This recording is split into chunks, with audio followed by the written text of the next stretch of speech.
是我们两个害死了他。3年前要不是你去骗他，他怎么会再跟你去执行什么鬼任务？要不是我帮着你去骗他，他又怎么会一枪打死了那个杨秘书？那可是你和他的救命恩人，他真是悔青了肠子，伤透了心。行，行，那就算我是为了我那些任务，那你为什么要帮着我蒙他呢？当初我说了，目标是中统的人，苏文谦让你去帮他核实目标，这么容易核实的目标，你为什么不去呢？你跟他说，核实过了，没问题。我还不是为了帮你，我怎么知道你说的都是假话？只要你能让他重新拿起枪当狙击手，说什么谎我都愿意。所以你就揪住他不放，你就不能让他安安稳稳的过日子？你为什么非要去找他，还要把他再卷进来？他是谁啊？苏文谦啊，老爹。苏文谦是天生的狙击手，论天赋，他跟我差不了多少。记住，这个世界上永远不差一个摆摊混日子的苏文谦，他只有跟我在一起，才能体现出他的价值。能放屁！我一直想，你就想霸着他，恨不得他一辈子听你的命令，做你的搭档，还帮你去杀人。你为什么就不能放过他，让他做一个普普通通的人，靠手艺吃饭，不好吗？至少他还活着，活着。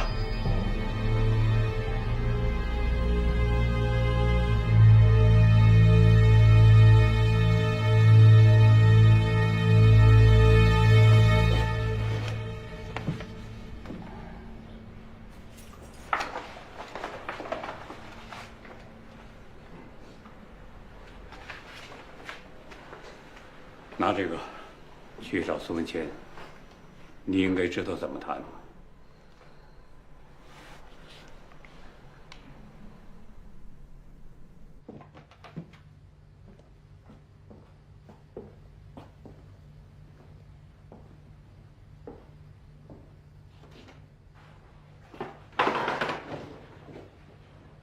小姐，你回来。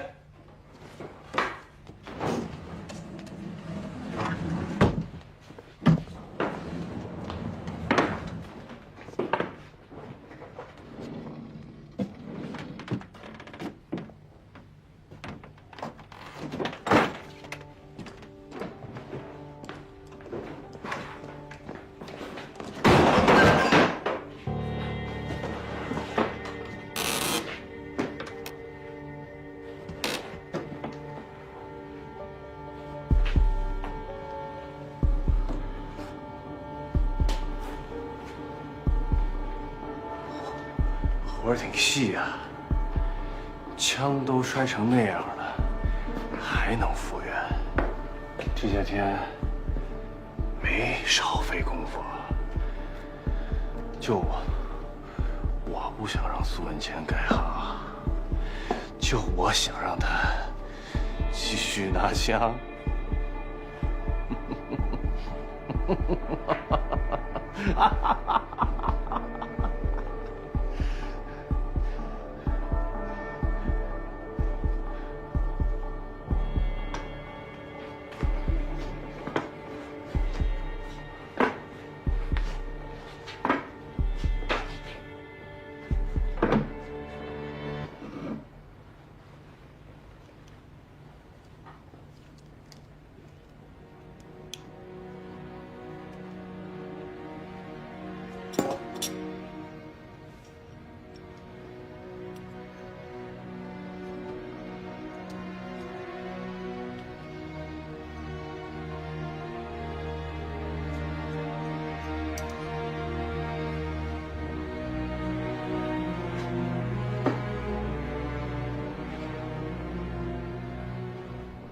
你总说是阿倩跟你断交，其实恰恰相反。一个人最伤心的不是被他的对手打败，而是被他最信的人骗了。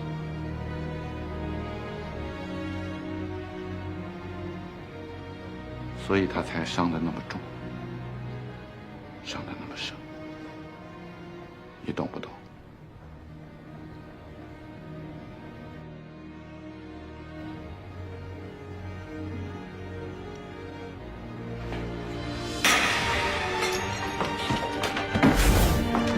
苏文谦，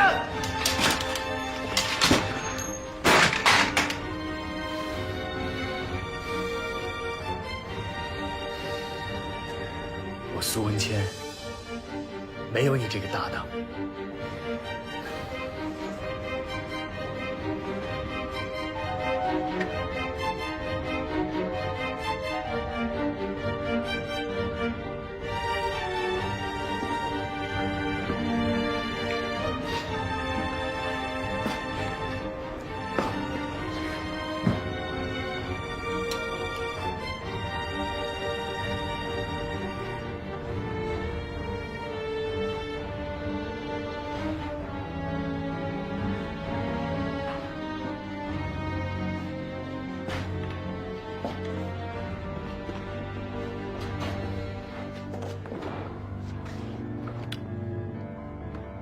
我走了。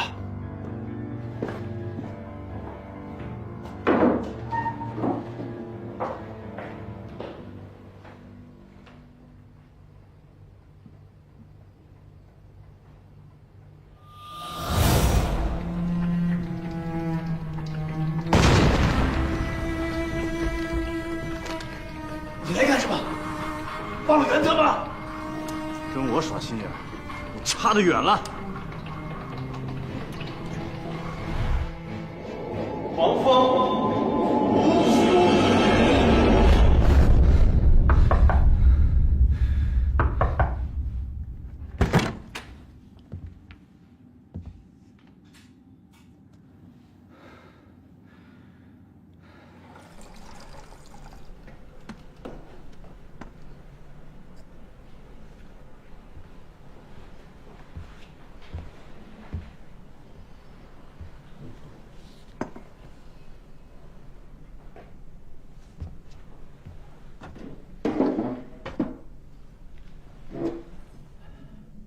你心里难受，这我都非常理解。您不理解？好，就算我不理解，在你看来，做过水母搭档的人，就一定是我们的敌人？对啊。因为来自不同的阵营。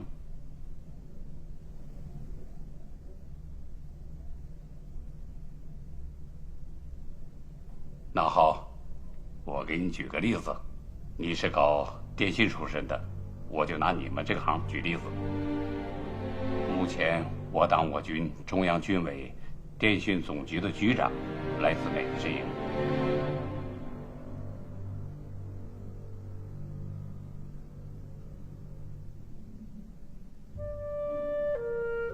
为什么不回答？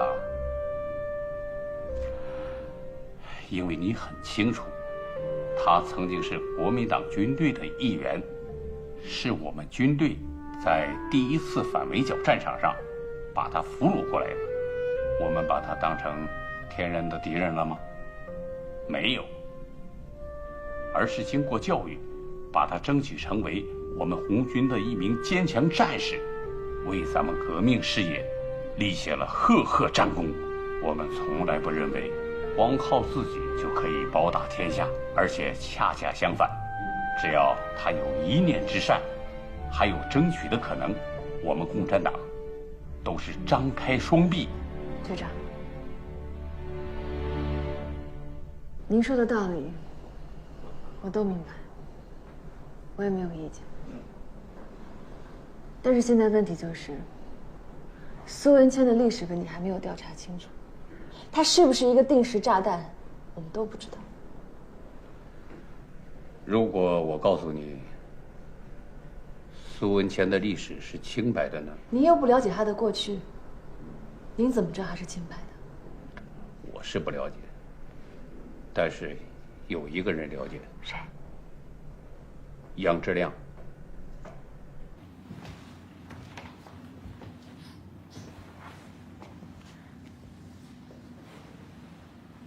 有必要这么看着我吗？我想确认一下，我没有看错人。那你觉得我是什么样的人？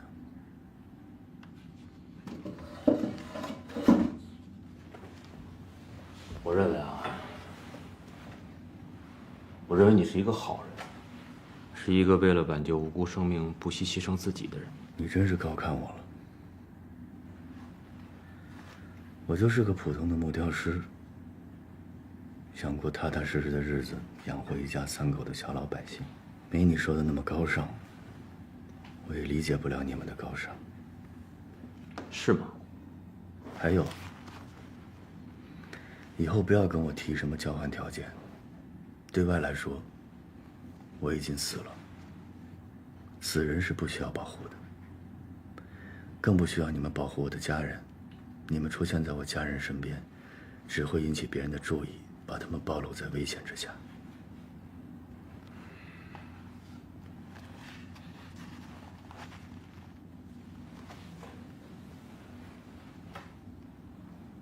那如果我要是答应你，暂不追究杨志亮的案子呢？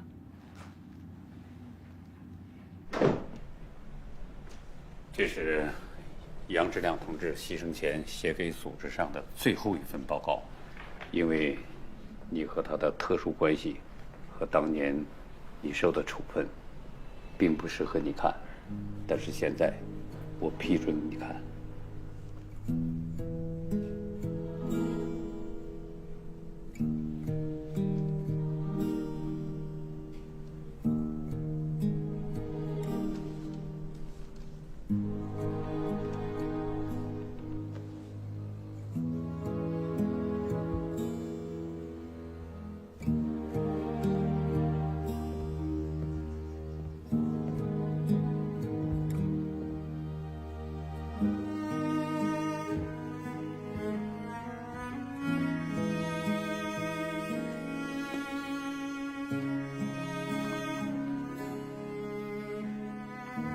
袁安，这是我最后一次报告，因为我即将走向敌人的枪口。执行此次暗杀的是国民党军统局水母暗杀组，他们是敌人最强大的暗杀工具。抗战时曾让日寇汉奸闻风丧胆，而如今全面内战即将爆发，在未来的斗争中，水母暗杀组的枪口瞄准的将是我们，也因此，我们必须提前做好迎战准备。而想要战胜敌人，水母组的核心成员之一木鱼苏文谦，很可能将是突破口。我与此人有过较深入的交道，就我了解，此人是无党派人士，本性善良，加入水母组是出于强烈的爱国之心。整个抗战期间，他一直坚持着对敌作战，从未参与过军统其他暗杀。今天跟他巧遇，也使我发现，他参与这场刺杀的背后可能另有隐情。总之，如果未来的某一天，我们不得不跟水母暗杀组较量的话，请记住，苏文谦将是我们最值得争取的人。未经批准，仓促做此决定，实在是形势所迫，希望组织上能够原谅。永别了，我亲爱的战友们。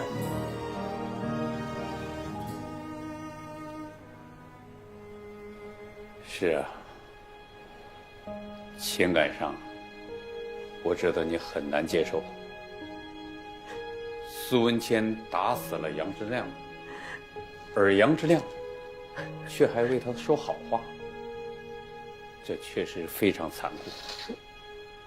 但是，换个角度想一想，尽管杨志亮牺牲在苏文谦的枪口下，但直到走向枪口之际，在明知道对面的枪手就是苏文谦的情况下，他依然相信这个人是可以争取的。杨志亮同志在生命的最后一刻，依然在尽自己的责任，这才是一个真正共产党人的选择。杨志亮同志最后的报告，证明了苏文谦在抗战期间的历史清白。经过昨天一整天，苏文谦这3年的表现和他的经历也得到了证实。他确实做了3年的木雕师，成了一名与世无争的平民，并没有跟敌人同流合污。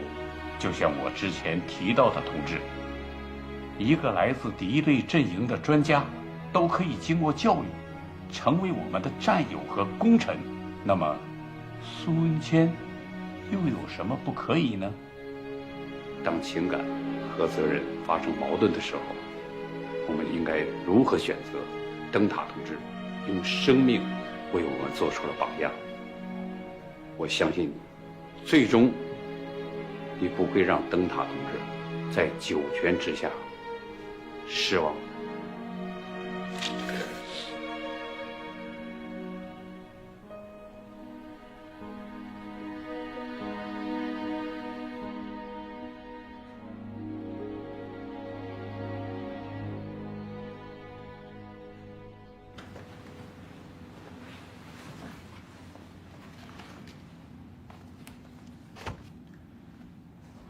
我不接受。不接受？为什么？我不想再欠债了。这辈子我已经欠了够多的债，欠了小雪的、子舒的，还有杨志亮的。欠债的滋味不好受，所以我想清楚了，与其欠着债生不如死，不如还了债，心安理得。关于杨志亮的案子，我也不想再回忆了。我承认，我就是凶手，是我开的枪。我愿意接受你们一切的惩罚。你刚才说的，你这辈子就欠几个人呢？真的是这样吗？不管我欠谁的债，总之，我不欠你们共产党的。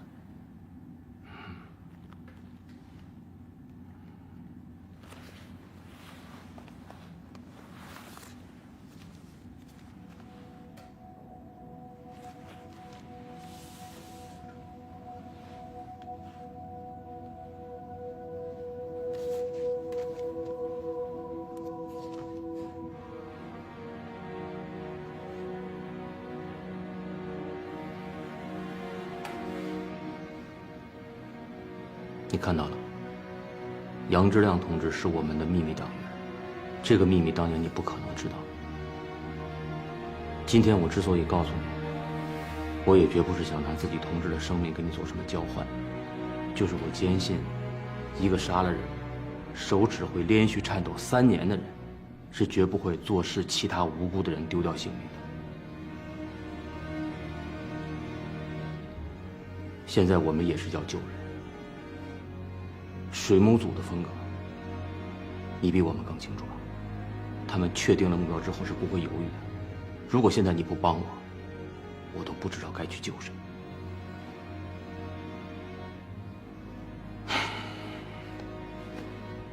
你再好好想想。等等，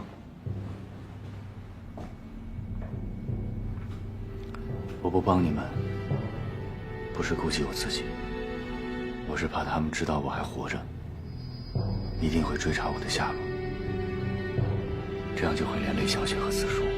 那你说，我们该怎么保护他们母女？现在还不用，不到万不得已，我不想惊动他们。如果将来事情突然有变化，只要我们力所能及的，你随便提，我保证做到。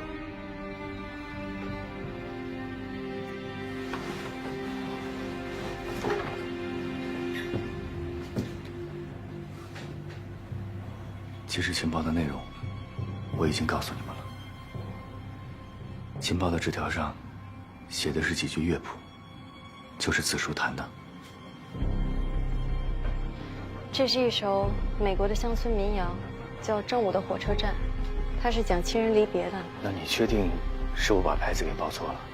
这首曲子原本是4/4拍，但你刚刚哼的是6/8拍。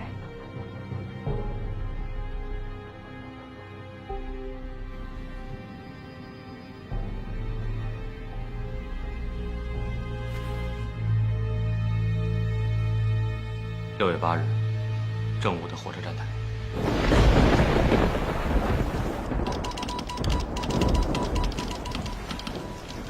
是的，对。天气的预报还在加把劲儿，啊，好，好。报告，预报完毕。辛苦了。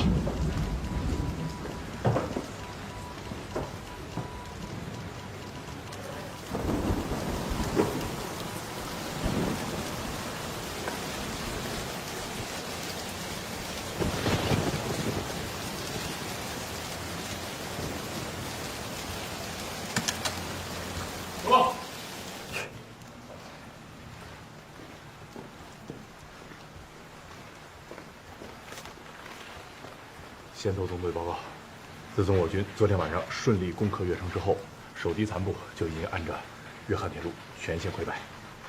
另外，西面这4个师的守军也于昨天晚上入夜之前不战而逃。我先头纵队正全力赶赴衡州，但是因为连日大雨，道路非常泥泞，估计还要4到5天才能到达。还要4到5天？是的。第10兵团呢？报告司令员，还定在那儿了。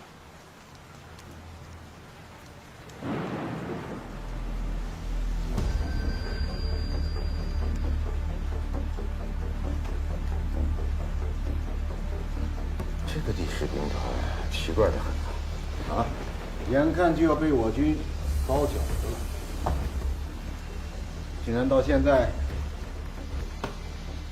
一点动静都没有。难道这老蒋真的不想要这10万兵吗？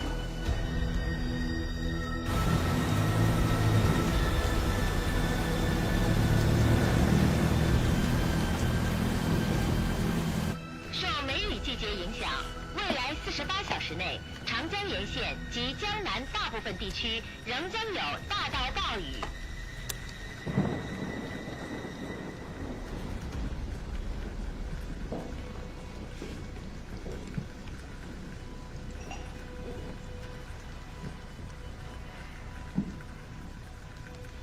寒冰已裂地。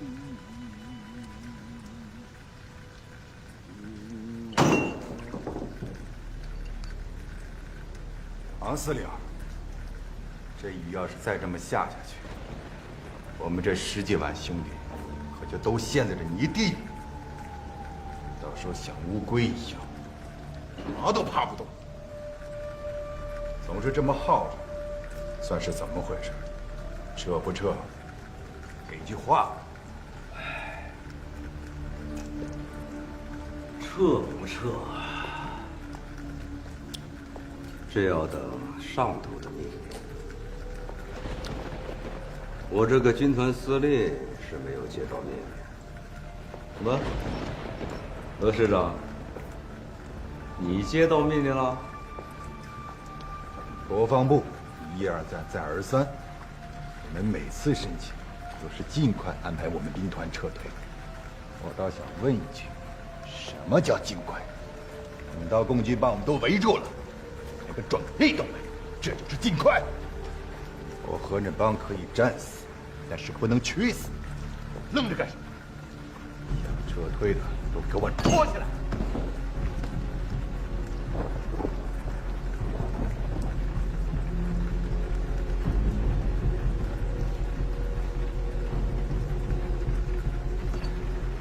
廖军长，何正邦是你们第8军的师长啊，这么聚众闹事儿，你是不是也该管管啊？你想撤？啊。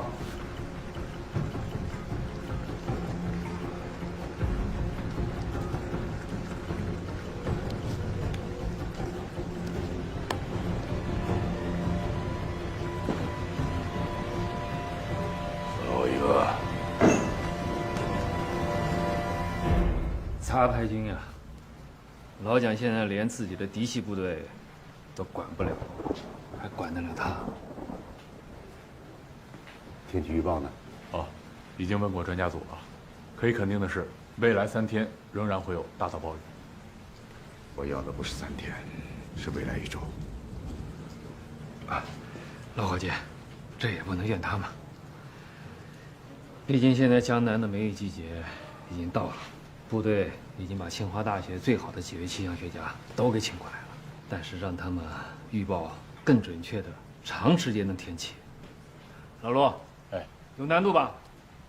难度还是不小的。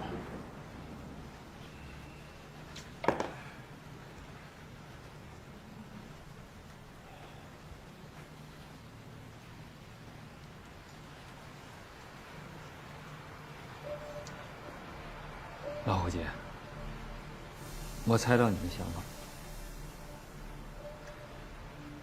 如果第10兵团真去救援衡州，那的确有可能赶在我们的先头部队之前到达。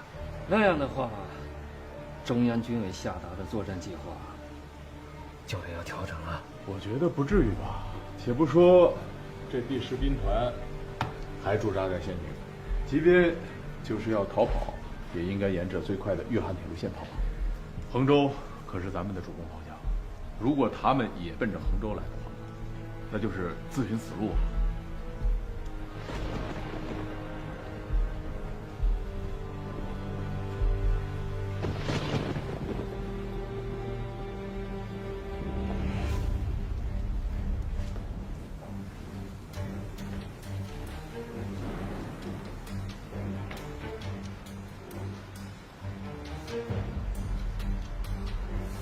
通知前线，多派侦察员，摸清第10兵团的动态，随时报告。是。通知先头纵队，我不管下雨还是下刀，有什么困难，想办法自己解决。72小时之内，必须抵达衡州。是。干什么？干什么？干什么？干什么？服从命令是军人的天职。想造反呢？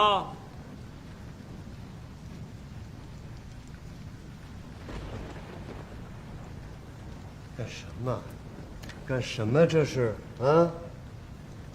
司令，廖军长他也是为这10万弟兄好，别往心里去啊！都别往心里去，坐下，坐下，卓老，帮着劝劝呢。君王意清净，皆为我了生。报告。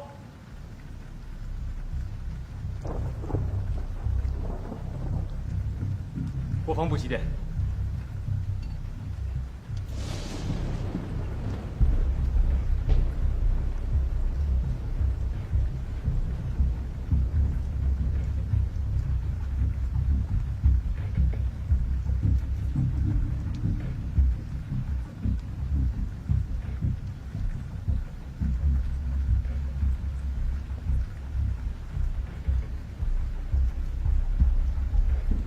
念。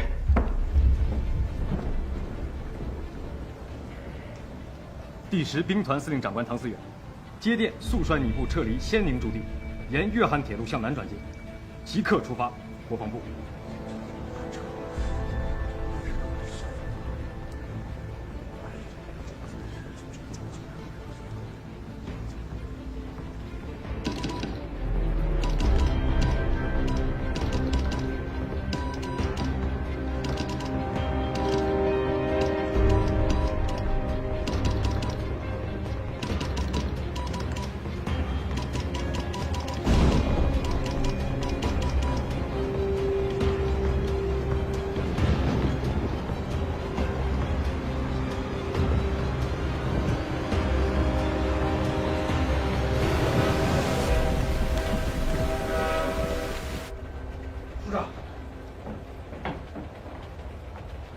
会急电，这是刚刚收到的。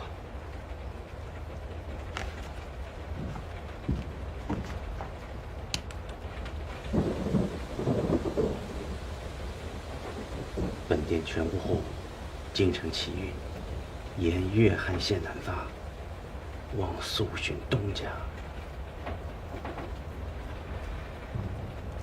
难撤了。是有点突然，不过这也是迟早的事儿。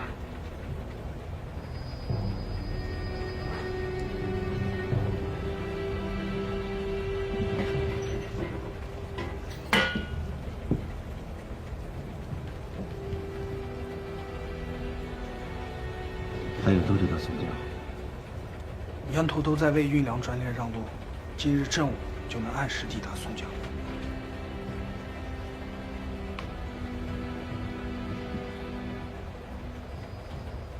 到了松江，第一时间必须联系上东家。是。经紧急核查证明，今天正午到达松江火车站的列车只有一趟，就是由两湖地区开过来的运粮专列。而在这趟专列上，有可能成为敌人刺杀目标的就是他。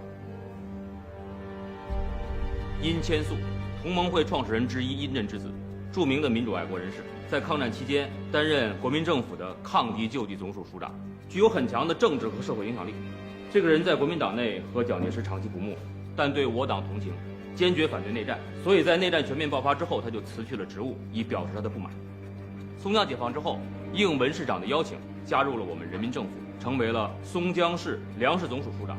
他已于昨天上午登上了这趟运粮专列，沿津浦线返回松江，于今天中午12点整到达松江火车站。除了殷千素以外，还有一个会在同一时间、同一地点出现的可能性目标——松江市市长文克迪。我们已经和市政府核实过，文市长今天中午会去火车站迎接殷千素。文市长因为长期在松江，敌人如果选择他的话，不会只单单在这个时候动手。而且文市长是在昨天上午刚刚调整出时间，临时决定今天中午去车站迎接殷千素，所以我们基本判断，今天在火车站敌人射杀的目标就应该是殷千素。昨天晚上在医院，苏文谦已经把那份真正的情报调了包，可敌人非常着急地把那份假情报烧了，就证明敌人已经从叶观音口里得到了真情报的具体内容。他为什么要急于烧呢？就是说他不希望这份情报落到我们手里，所以就此判断，敌人今天一定还会按照计划去火车站实施刺杀行动。但是敌人不知道我们已经掌握了情报的内容，正好可以提前设伏，给他来个瓮中捉鳖。这次我们要对付的是专业的暗杀组，所以我们已经跟军区指挥部联络过，临时从松江附近几十万驻军中挑了3名神枪手来配合我们专案组的工作，清晨就会就位了。单是调神枪手恐怕是不够的吧？水母暗杀组最擅长的是乘势狙击，部队的神枪手对他们的手法和习惯一无所知，就这样仓促上阵，能够打掉他们的埋伏。你这个顾虑我也想过，而且还想出了一个办法。什么办法？我们这些人对水母暗杀组不了解，可有一个人非常了解。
松江人民广播电台下面播送新闻：自胜利渡江以来，我人民解放军各部势如破竹，截至昨晚7点，我南下部队再次取得重大胜利，一举攻克华南门户越城。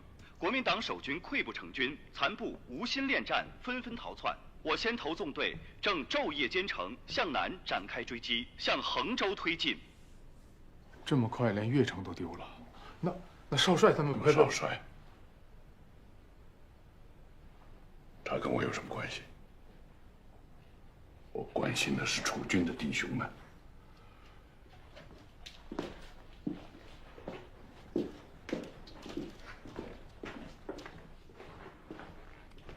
自共军进犯我江南地区以来，国军全体战士英勇奋战。昨日傍晚，我越城守军重创南犯之敌于越城以北，一举歼敌数万，取得越城大捷后，胜利向南转进。逃跑就逃跑，胜利转进，说的比唱的还好听。老帅，这好些天也不见有消息，您别听了，还是先吃饭吧。有没有消息？就这1、2天了，再晚，他们可就真给围死了。另据国防部最新消息，为配合友军拒歼南下共军主力，我驻仙宁一带之第10兵团已奉命于今日凌晨开拔，沿粤汉铁路向南转进。撤了，还真撤了。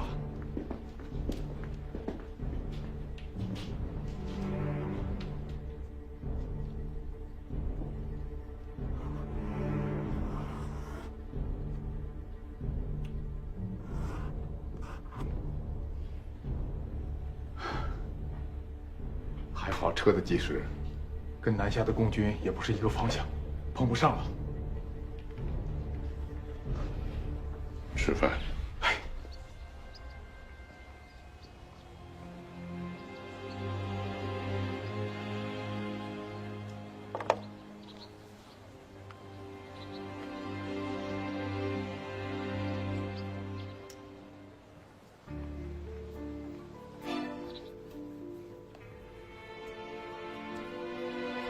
小蔡，货到了，快过来搬货。哎，来了。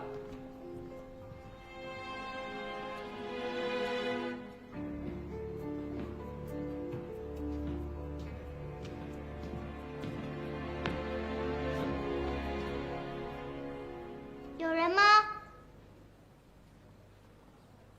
有人吗？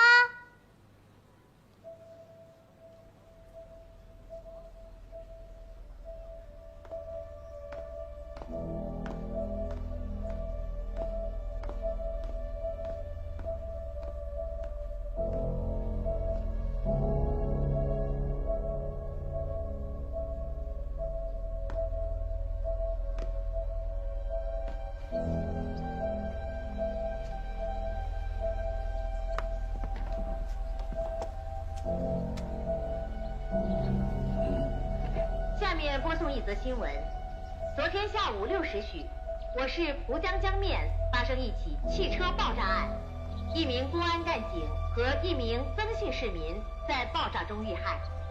据悉，该案系国民党潜伏特务蓄意制造，意图破坏松江治安。市公安局号召全体市民积极提供破案线索，坚决打击特务的一切破坏行动。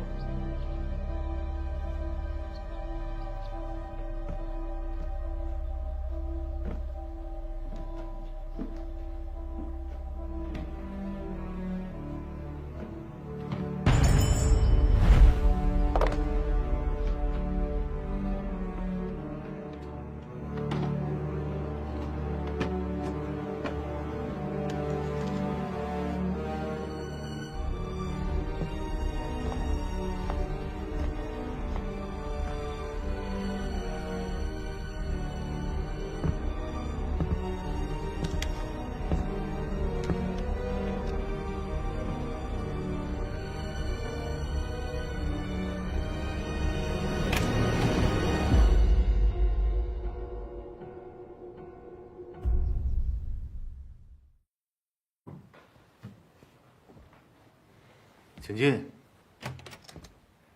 谢了，啊，给你拿了点早饭，有点简陋，你多包涵啊。谢谢。昨天晚上睡得好吗？挺好的。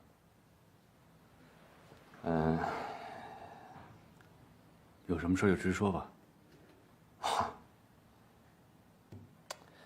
确实有个事情想请你帮个忙。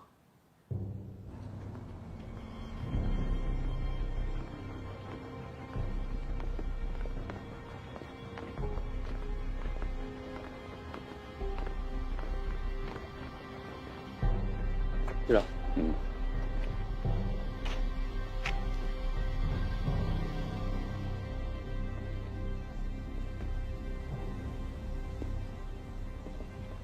张协议都准备好了吗？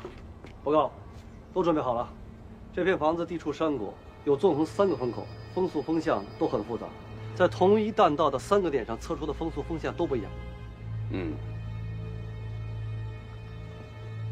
苏先生，你看这里跟昨天码头的设计环境比怎么样？是不是更复杂？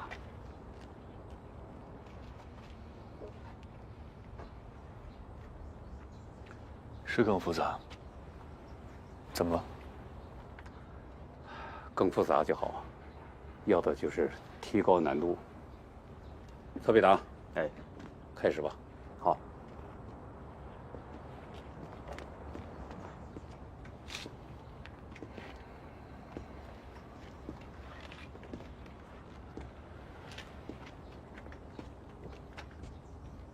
今天的考核内容，我先给你们演示一遍。到。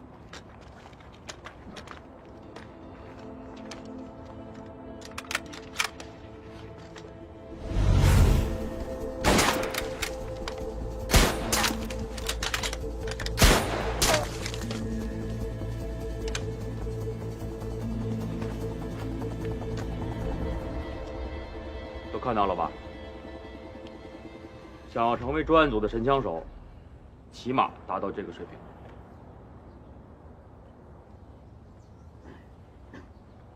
怎么了？做不到啊？不是，这太容易了。这死靶子有啥意思？俺闭着眼睛都打。我也觉得是，这看不出咱们水平啊。你说这敌人又不是桃，站着不动让咱们打。同意。那你们想怎么打？是不是俺想怎么打就怎么打？可以，只要不降低难度就行。有这句话呀，您就瞧好吧。麻烦让您的人把桃吊起来。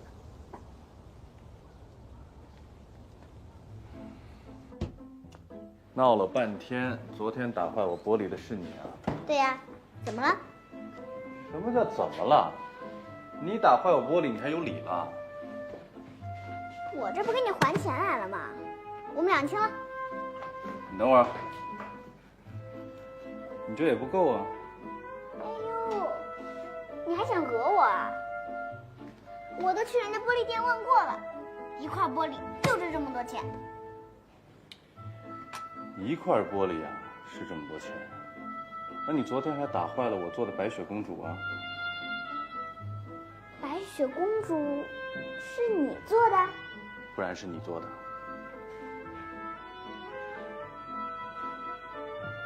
哇，你也太厉害了吧！哎呀，都是因为我缩在角落里没看到，要不然凭我的水平，绝对不会打坏你蛋糕的。你的水平？怎么，小看我？是啊，不行吗？哎，咱们哥仨配合一下。行啊，秀才，看着对面那桃没？啊，负责落。老三，你负责飞，目标你俩随便挑。来。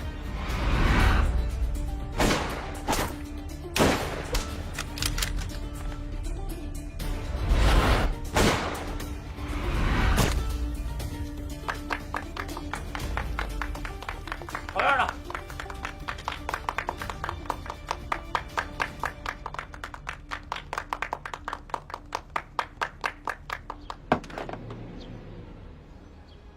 怎么样？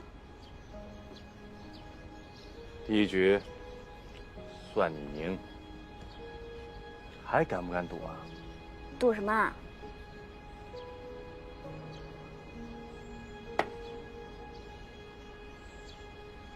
愿赌服输哦。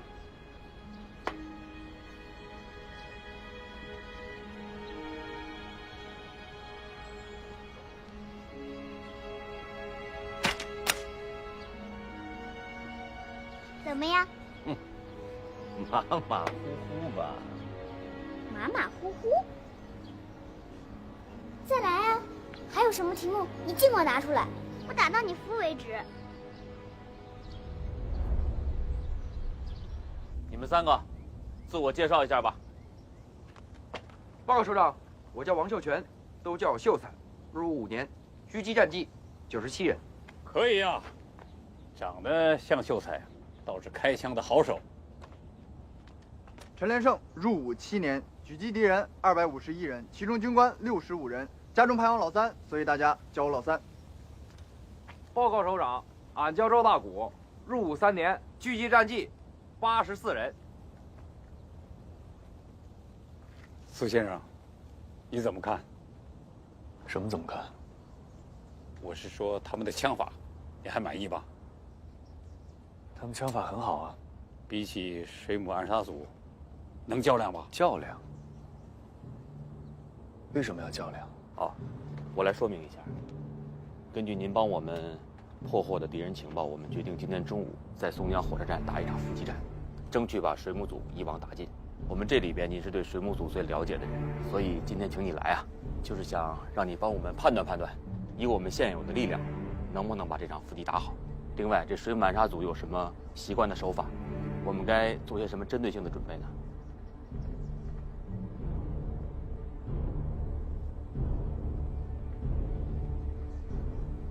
苏先生，难道您没有什么指导他们的吗？还是觉得他们的力量已经足够了？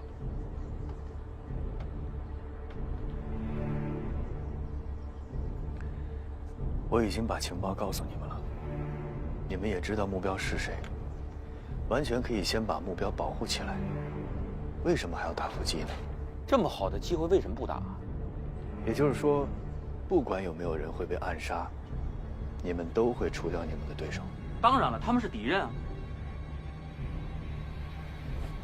那对不起，他们是你们的敌人，不是我的。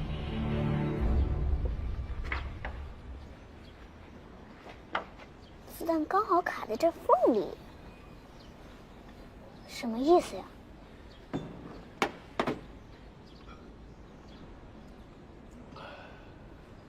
这样。哦，倒有点意思。你要是能做到啊，巧克力随便你拿。说定了。啊。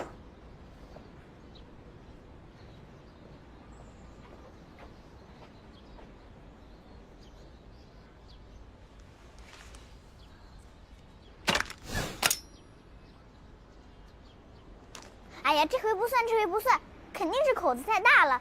你帮我调小点。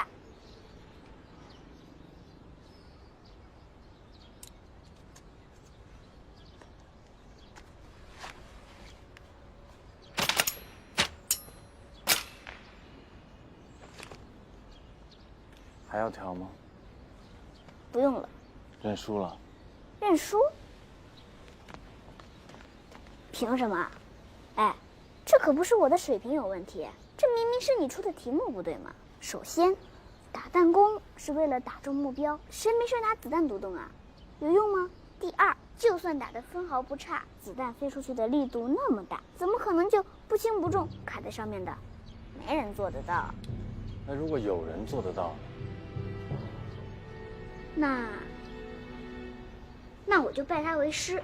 苏先生，无论是帮助我们破案，还是仅仅出于您的个人安危，您都应该和我们一起消灭暗杀组，怎么反而站在他们那边了？您误会了，我不会站在任何一边。那你什么意思？如果你们是去救人，我可以帮你们；但如果是去杀人，3年前我放下枪的那一刻，我就发了誓，我不会再夺走任何一个人的生命。你不是舍不得杀人，我看你是舍不得你的好搭档吧。第一，我没有什么好搭档。第二，我劝你们也别去了。我不希望你们成为对手枪下的猎物。可他们不一样，这些都是我们精挑细选出来的精兵悍将，敌不上一个水母组吗？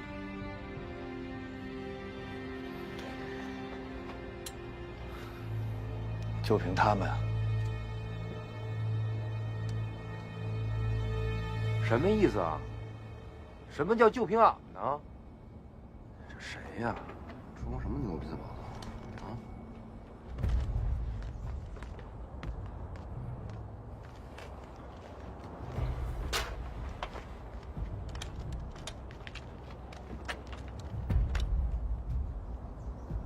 对不起，我不碰枪。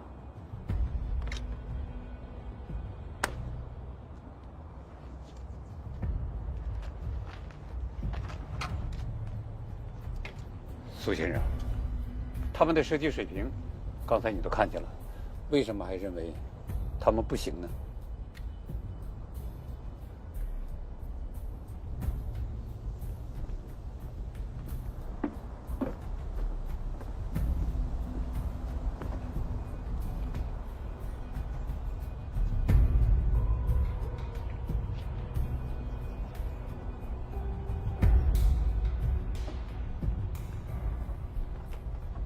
这个油桃上面有个虫洞，代表杀手。这一整箱油桃，代表普通百姓。杀手混进普通百姓里，寓意谋杀公安局长。30秒内找到并击中目标，有问题吗？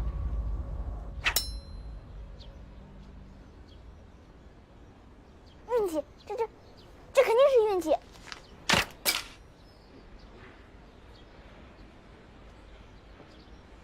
谢谢。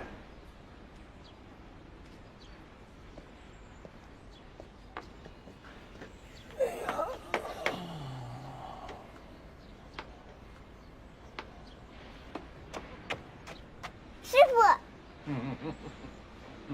你是怎么做到的？没明白。食指伸出来，从插缝穿过去。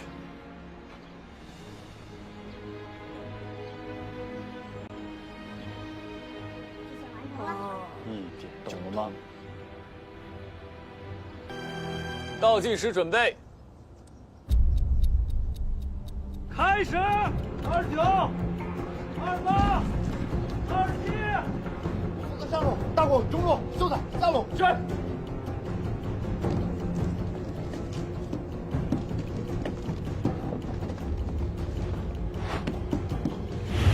上路没有，中路也没有，下路没有。大力，就那一颗被挡着，一定是他。我躲，你要，秀才，抽你。是。别开枪！时间到！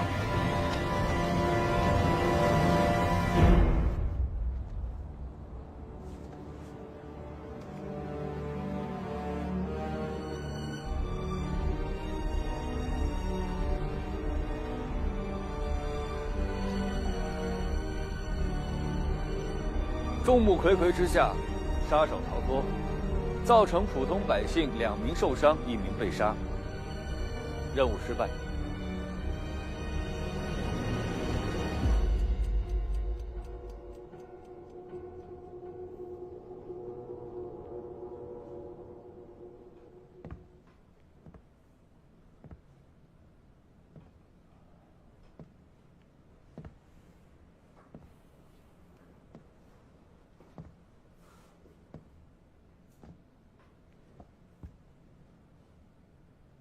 你们俩怎么都不讲话？这时间不等人呐！这场伏击到底打还是不打？我在等你们明确表态。我的意见当然要打。一个桃子算得了什么吗？障眼法而已。他苏文谦是非不分，连敌人都不肯消灭了，这才是他不愿意去打伏击的根本原因。他把敌人说的那么高，把我们贬得一文不值，他立场有问题。我们不能因为一个桃子，连案子都不破了吧？但是刚才的桃子，大家就是没有找出来。他找桃子跟找敌人能一样吗？桃子都找不到，敌人能找到吗？哎，我说欧阳同志，你不是平时最反感苏文谦的吗？怎么现在反而站到他那边为他说话？我没有替他说话。那是什么呀？我就是觉得，他刚才演示的结果，确实击中了我们的软肋。局长，我们的神枪手是非常优秀，枪法也很准确，但他们都是部队狙击手，过去所有的狙击经验全部来自于两军对垒的战场上，而战场上站的是穿着敌军军装跟我们泾渭分明的对手，就像他们一开始打油桃那样。只要做到枪法准确，100发100中就可以了。可是城市反暗杀不一样啊，你根本不会知道自己会面对什么样的对手，他们会出现在人群中的何处。苏文谦挑的那颗油桃，还带有明显的标记，而城市反暗杀战场上的对手根本不会有任何标记，他们可能化身为任何形象，甚至出现在你的眼皮子底下，你也分辨不出来。这个就是战场狙击和城市反暗杀的区别，而这种区别，光靠枪法准确是远远不够的。说的有道理啊，曹必达。打像水母组这样专业杀手的伏击，可不能光靠信心。局长，我不是光靠信心，但杀手就是杀手，跟普通老百姓不一样。杀手是要杀人的，他在杀人的那一刻，一定会露出什么蛛丝马迹。但是我们有没有这个能力捕捉到这个蛛丝马迹？我要说的就是这个事儿。欧阳同志，我请问你，刚才我们为什么没有找到那颗桃子？因为他手快。那我再问你，是苏文谦的手快呢，还是水母暗杀组的手快？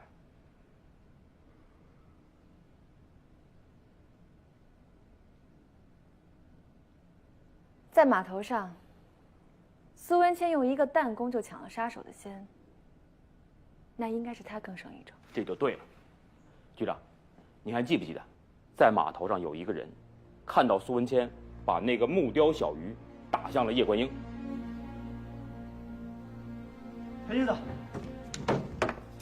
有紧急任务是。好，太好了，谢谢。局长，接过来了。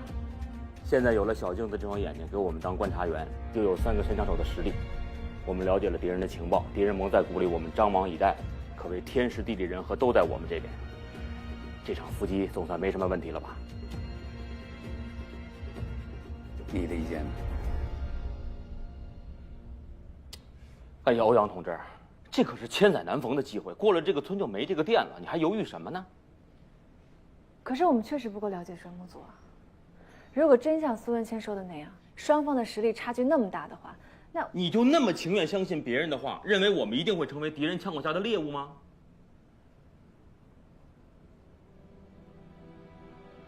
单说情愿，我是最不情愿相信他的人。我知道，这次伏击确实是我们目前最好的机会，所有的条件都对我们有利，确实应该打。但是我就是害怕，我不想再让我的战友牺牲。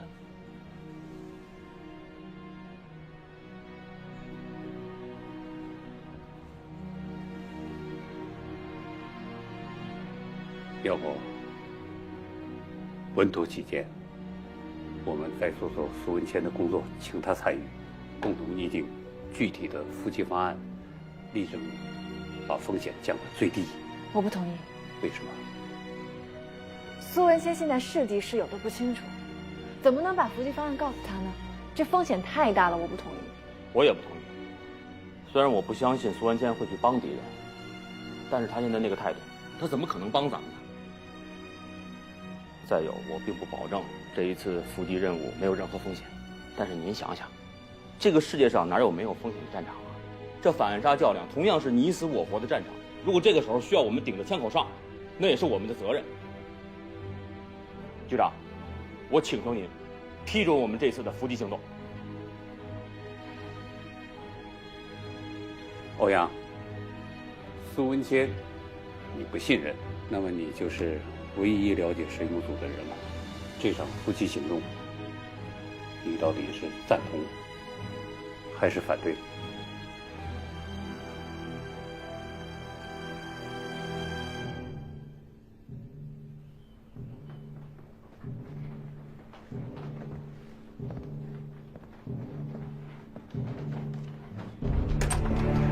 不好意思啊，有点事儿，耽误了2分钟。师傅，您从来都不迟到的，是出什么大事儿了？陪一个小女孩啊，打了一会儿弹弓。你别说，陪这个小女孩，耽误的值。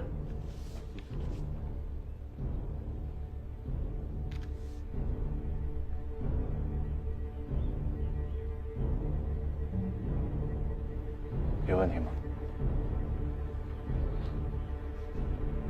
开始吧。这次车站设伏，敌人在岸，我们也在岸，谁率先发现目标，谁就是赢家。行动方案以整个火车站为核心，目标乘坐的是运粮专列，只有第1节是包厢。但是，共党松江市市长今天将去车站迎接目标，他随身必定配有武装保卫。为防止到时单一方向无法靠近观察目标动向，我计划派出2名观察员，从不同方向监控现场。1号观察员，和尚。既然是运粮专列到站，最能掩人耳目的就是搬运工。车站这类搬运工到处都是，昨天可能还在赌桌上，今天就输光了赌资来当苦力。他们似乎认识车站所有的人，但那些没见过他们的人又不确定是否真的认识。当然，车站绝对不会有他们的任何资料。搬运工的板车上都有号旗，号旗就是你的信号传递工具。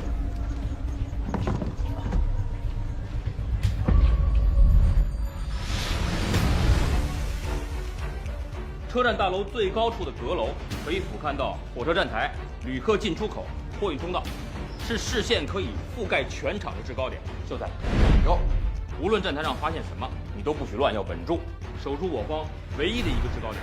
明白？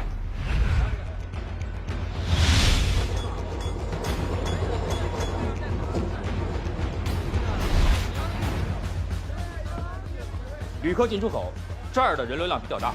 我们为了避免敌人借助旅客掩护从这儿逃脱，远距离观察也分不清谁是敌人，谁不是敌人。所以2号枪手大谷，姚，你直接靠近守住这个城，明白？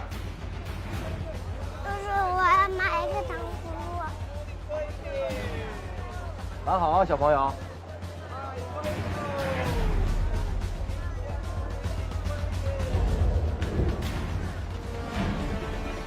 2号观察员山棱，山棱之前在码头和共党照过面，所以你要彻底改装。你是化妆专家，这对你来说问题不大。给我姓名跟年龄就行。你叫林香，北平人，在松江洋货公司做销售。今天老家亲戚坐下午1点的火车来投奔你。林香30多岁，记得戴副墨镜，墨镜就是你的信号传递工具。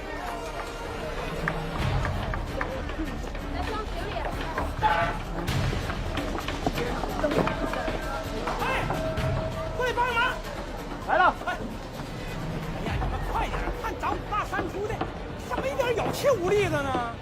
快点，找钢缆，找收工。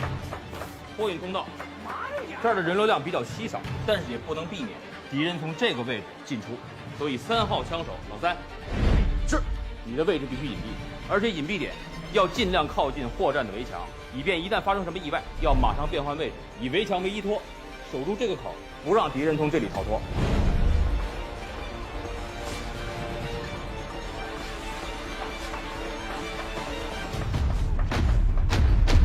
车站的对面是餐馆和旅社，光是面对车站的窗户就有48个，而而且这些建筑物的天台也都是高点，敌人一定会派出他们的主枪手埋伏在这儿。可是我们事先不能对这48个房间和天台进行布控，不然的话一定会大受枪伤。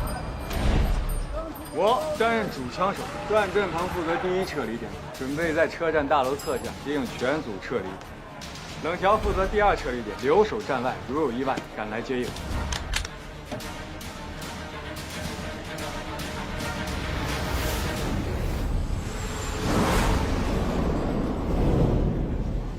下面对表。现在是9点24分，老规矩，行动前最后一次复核。第一观察员于目标到达站台后确认目标，并通知主枪手，如行动有变化，拔掉号机，立即撤离。2号观察员，如遇突发状况，顶替第一观察员确认目标，若行动遇险，摘掉墨镜即立刻撤离。主枪手以观察员信号为准，实施射击，消灭目标。第一撤离点，行动成功后负责全组撤离。第二撤离点，如遇突发情况，随即赶赴车站外实施紧急撤离。复核完毕。师傅，您觉得怎么样？好，完整、周密、环环相扣，很好。但是你漏掉了最重要的一点。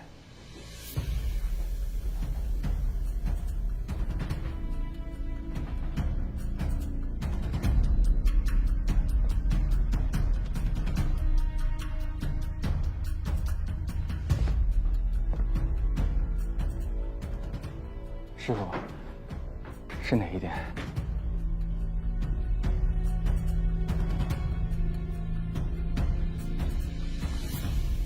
我呀，局长，这就是我们的安排，您看看您还有什么意见？整个的监控安排都非常周密，但是这里边有一个问题，我们的整个埋伏都是在被动中等待，敌人如果不动手，我们就无法从人群中分辨出他们。敌人发现不了目标，他们就不会动手。那我们还怎么发现他们呢？这确实是整个设伏成败的关键。针对这种被动，我们已经想好了应对的办法。北伐是想，师傅教导我们这么多年，也该是我们做徒弟替您分忧的时候了。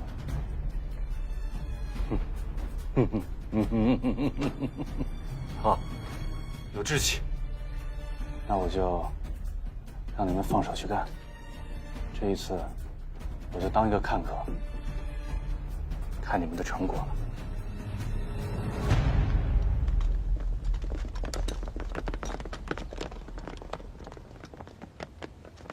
欧阳，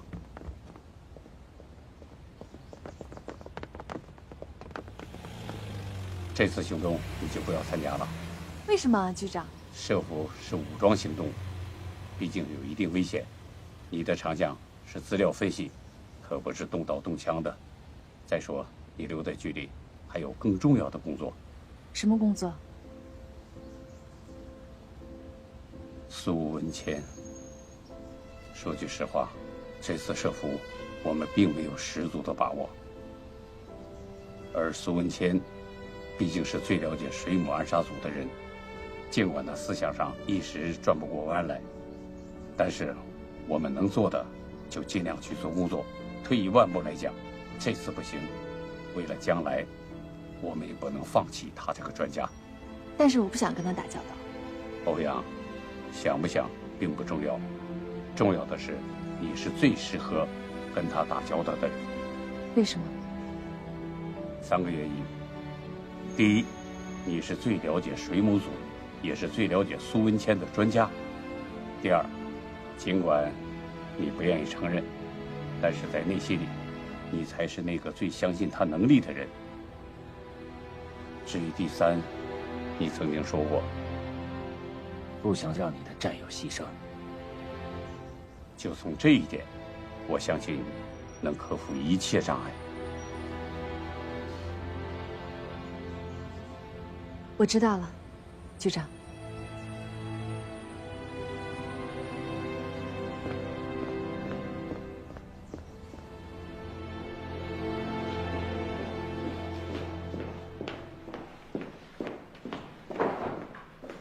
欧阳同志，你让我调查的事情已经查到了。秦雪的妈妈是将近10年前才搬到现在住所的，她搬来的时候已经有身孕了。前几年她一直是自己照顾孩子，邻居们说也没有见过小雪的爸爸。苏文谦是3年前才出现的，他每天早晚会去照顾他们的生活，跟邻居们说自称自己是老曾。那他母女还有什么社会关系啊？听邻居说，秦子书一直是一个人，也没见他跟亲戚朋友来往。秦子书，这个名字好像还挺熟悉的。行，那你先去忙吧，谢谢啊。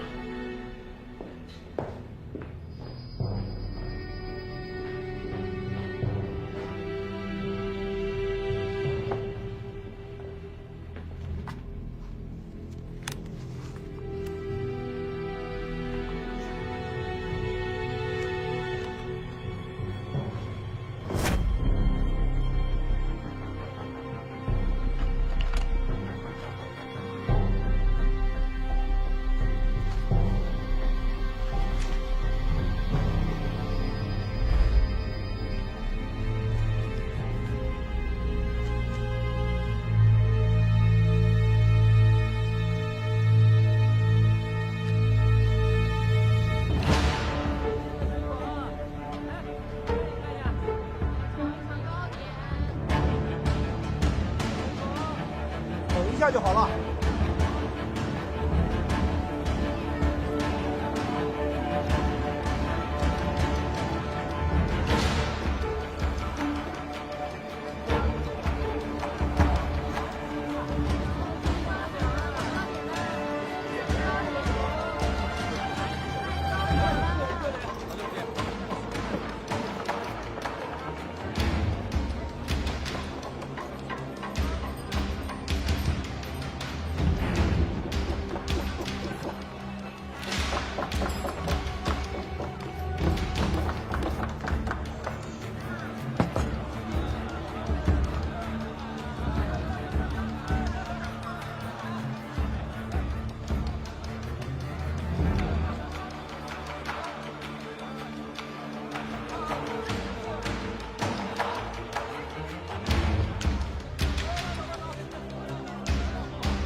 兄弟，工头走了，歇会儿。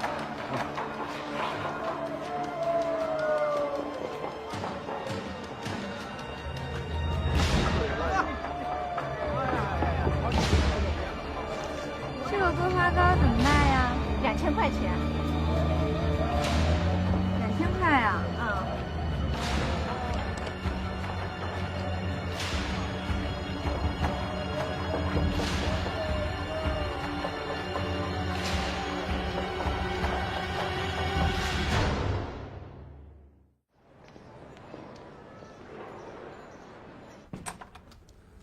苏先生，吃饭了。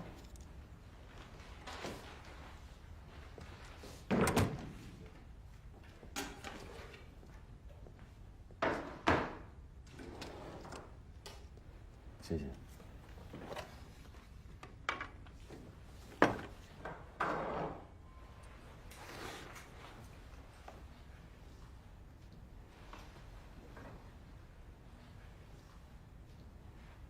是。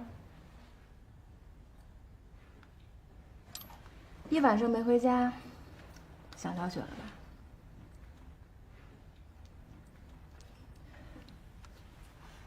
我算了算小雪的生日，她应该是在1939年怀上。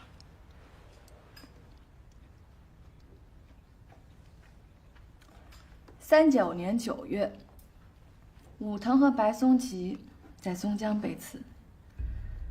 听说白松崎死了以后呢，发生了一件事情，秦老先生的女儿未婚先孕，被赶出家门，她的眼睛好像也是在那个时候瞎的。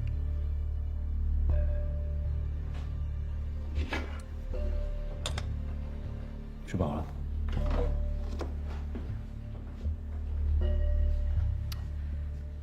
你说你是小雪父亲的朋友，那到底是你哪位朋友，在39年9月和小雪的妈妈好上了呢？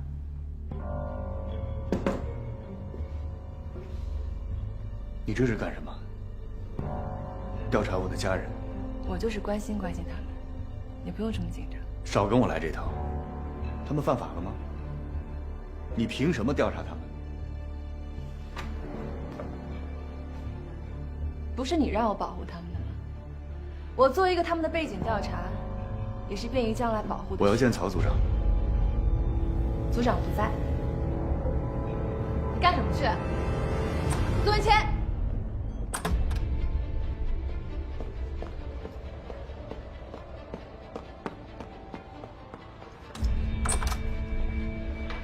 苏文谦。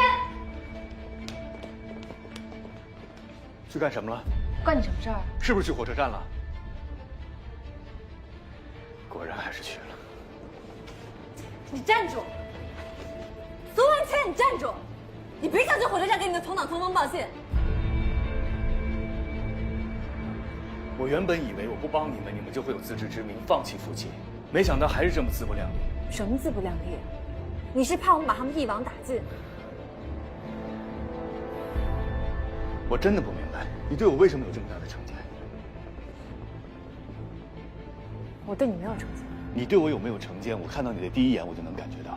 你可以因为成见怀疑我，我没有所谓。但是我只是想提醒你，你的这帮战友，没有任何城市反暗杀的经验。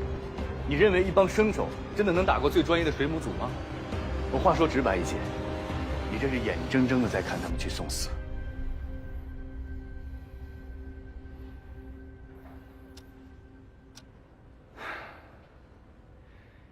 现在去火车站已经来不及了。你说的对，这个不关我的事儿。你继续等你的好消息吧。